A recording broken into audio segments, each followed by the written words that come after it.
Welcome back. You're watching World Talks, and I'm your host, Klaudia Czerwińska. Yulia Svyrydenko, Ukraine's prime minister, was dismissed by Volodymyr Zelenskyy on July 12th, shortly after an announcement of a government reshuffle, a move aimed at changing Ukraine's political strategy. To discuss the latest, Olena Lennon, adjunct professor at the Department of National Security, University of New Haven, joins me on the program.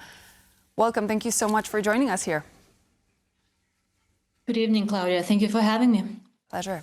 So the resignation of Yulia Svyrydenko, and should I say dismissal of Yulia Svyrydenko from the office of the Prime Minister, what was the first thought that came to your mind as you heard the news? Well, it definitely is the talk of the town here in Ukraine, where I am now.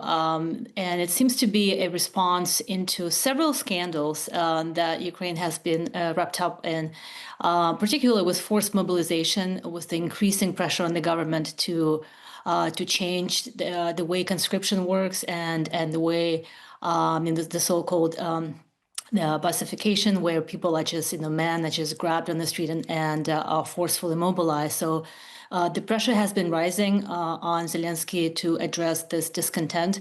On top of that, there's a persistent and enduring weapons shortage with intensification of missile strikes. More missiles and drones are actually landing as Ukrainians are running out of interceptors, but specifically ballistic missile interceptors that the United States has provided. So they're running out of critical capabilities, and they're increasingly relying on domestic weapon production, but also on their European and Canadian Western partners to expedite additional deliveries of weapons. So all of those urgent demands on Zelensky's administration require a perceived reshuffle of the government, where Zelenskyy seems to be moving toward more a business-oriented approach, more technocrats filling his administration, people who can make business deals and who have experience in the business world and who can make deals with Western partners. That is at least the perception at the moment, that these are these changes are expected to be political appointments, and the new members of Zelenskyy administration are expected to be coming from technocrat backgrounds with specific business skills. Mm-hmm. So we know that Zelensky's party will meet on July 14th to discuss any other personal changes. Do you think that in days to come we're about to see some more seismic changes when it comes to the shape of the cabinet? Well, that is my impression of what has been discussed here in Ukraine, that we're not talking about just, it's not just the prime minister, that the entire security apparatus is expected to be replaced. We're talking about the Secretary of the National Security and Defense Council, Ministry of Defense, even the head of the Ukraine Security Service, SBU. So those are all alleged changes that will be part of this reshuffle. Again, nothing has been confirmed yet, but there's more and more. There's news coming out from authoritative sources that expect the parliament, Ukraine's parliament, to vote on those appointments as soon as early next week. So it does seem to be, Zelenskyy is moving very fast. And these, allegations of potential candidates who are going to be replacing Yulia Svyrydenko, or who potentially could be coming to the United States as the new ambassador. Mm-hmm. So more and more Ukrainian media sources are reporting on that being likely to happen, although not confirmed. Mm-hmm. So you mentioned Yulia Svyrydenko possibly going to the United States. There is a belief that she might be the next ambassador of Ukraine to the United States. Do you think that's a likely scenario? And why her? Again, that is at this moment it has not been officially confirmed, but it has been discussed widely in the Ukrainian media. Well, she has a proven record of working with American partners. She was essential in negotiating a Ukrainian-American minerals deal. She is a well-liked and well-respected figure in the United States. She has exactly that the kind of business approach coming from with a strong economic background and financial background that the Trump administration respects and prefers to work with.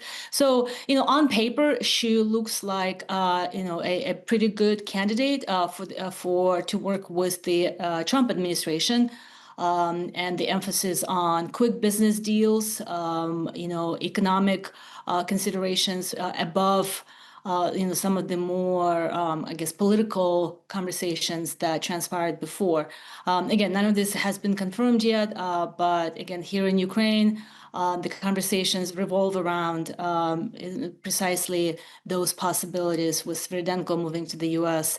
and with Zelenskyy, doubling down on financial, on business deals, specifically when it comes to co-production of weapons and technology transfers from the United States following the Ankara meeting. Do you think that this reshuffle, which is currently taking place, and that effort to really push Ukrainian politics in a slightly different direction, do you think this is going to be strategic for Zelensky's popularity among fellow Ukrainians? Yes and no. I think Ukrainians are, fairly tired of these changes. There is also growing skepticism that these new individuals are going to bring about any real changes. That at the end of the day, loyalty to Zelenskyy is expected. So it's still an administration heavily, based on loyalty over competency sometimes.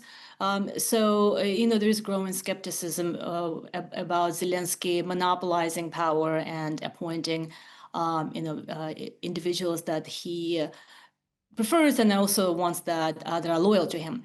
Now, that said, I think given the urgent needs in air defense and critical needs on the battlefield, Ukrainians are also supportive of any changes that could result in more weapon co-production facilities built in Europe, potentially technology transfers with the United States, given Trump's at least rhetorical approval or blessing of transferring or giving Ukraine a license to produce Patriot missiles.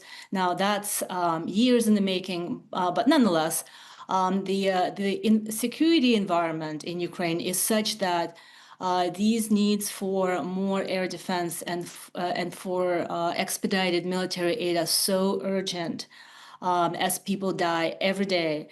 That Ukrainians will stand behind Zelenskyy and stand behind these initiatives to see if new partnerships can be developed with European defense companies in the private and public sector, and if these partnerships can result in more weapons being built faster on a bigger scale and transferred to Ukraine faster as well. You mentioned the Patriot missiles, and the U.S. agreement this week will allow the production of these in Ukraine. And we also heard from President Trump, who actually praised President Volodymyr Zelenskyy, something that was widely commented in the media. Considering how turbulent the relationship between Kyiv and Washington was at times, how do you read into this shift that comes not only from President Trump, but from the U.S. administration following the Ankara summit? Right. So this announcement by Trump at the Ankara NATO summit was perhaps one of the more misunderstood announcements and promises, as he agreed, at least again verbally, to transfer a license for Ukraine to build these Patriot missiles. Now, first of all, even if realistically that were to happen, that Ukraine could maybe produce some parts that could potentially increase the production of Patriot missiles elsewhere. But for Ukraine to be able to assemble the entire missile in Ukraine is next to impossible. The only country that currently has a license to produce in the entire missile interceptors is Japan, and Japan is a long-standing partner with very strict technology protection regulations. So it's a trusted partner, and it took years for Japan to get to that status.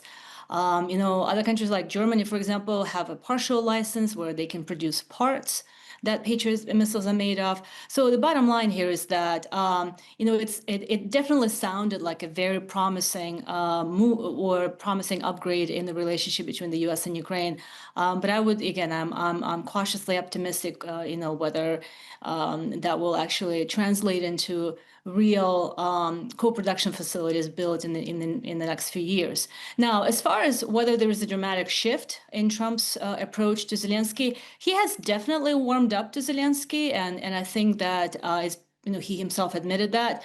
But the announcement of the Patriot missile license, I think it's actually is in line with Trump's transactional approach in foreign policy. He has always been in favor of selling American technology to foreign companies and increasing production of American weapons overseas.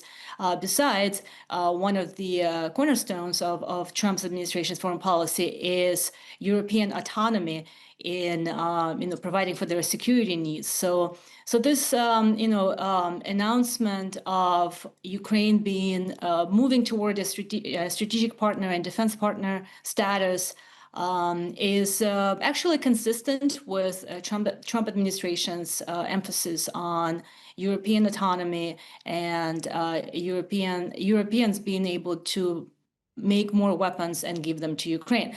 And as far as the fact that Trump has warmed up to Zelenskyy, I think is also not particularly surprising, as Trump respects strong leaders who are able to stand for themselves. And Zelensky's Ukraine's long-range and medium-range strikes inside Russia that have effectively denied Russia an ability or damaged a great deal of Russian energy infrastructure, I think definitely elevated Zelenskyy in Trump's eyes as a leader to reckon with, as an influential player. So Trump remains transactional. I don't think there's any real change in his attitude towards Zelenskyy, but it does.